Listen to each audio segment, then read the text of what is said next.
Rakul almost good bye చెప్పినట్టేనని అంటున్నారు. కాజల్ ప్రయోగానికే పరిమితమైంది. సమంత బాలీవుడ్ బాట పట్టింది. అనుష్క అయితే పుష్కరాన్కో సినిమా నేస్తోంది. ఎంత సీనియర్లైనా వీళ్ళు కనీసం అప్పుడప్పుడు సినిమాలు చేస్తున్నారు.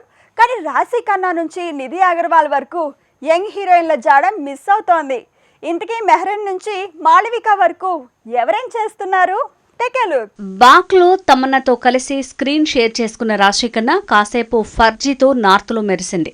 కాసేపు తమిళ్లో సందడి చేస్తోంది. కానీ టాలీవుడ్ లో మాత్రం తన అడ్రస్ గల్లంతవుతోంది. మొన్నటి వరకు సందడి చేసిన మెహ్రీన్ పరిస్థితి కూడా ఇలానే ఉంది. మెహ్రీన్ కి హిట్లు ఆఫర్లు లేని టైంలో కూడా F2, F3 ఇలా ఈ ప్రాజెక్టు తనని కాపాడింది. కానీ ఇప్పుడు ఆ ఫ్రాంచైజీలో తమన్నా మెహ్రీన్ కంటిన్యూ కాబోవటం లేదంటే ఇక తను ఈ మాత్రం కూడా టాలీవుడ్ లో కనిపించే ఛాన్స్ లేదంటున్నారు. ఇక అనుపమ పరమేశ్వరన్ది మరో రకం పరిస్థితి.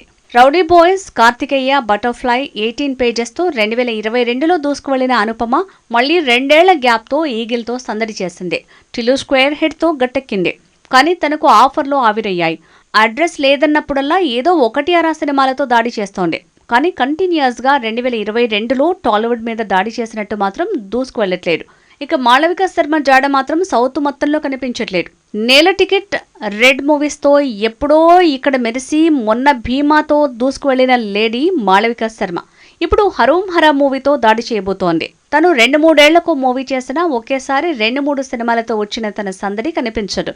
అసలు ఆఫర్ల గోల కానీ తనకంటూ గుర్తింపు కానీ దక్కట్లేదు. నిధి అగర్వాల్ ఇస్మార్ట్ శంకర్ తో హిట్టు మెట్టెక్కింది. ఇప్పుడు హరిహర వీరమల్లు మీద ఆశలు పెట్టుకుంది. కానీ ఆ సినిమా పూర్తి కాలేదు. తన పరిస్థితిలో మార్పు రాదు. మొత్తంగా రాజాసాబ్లో చిన్న పాత్ర వేస్తున్న తను ఆ సినిమా మీదే పెద్దగా ఆశలు పెట్టుకుంది.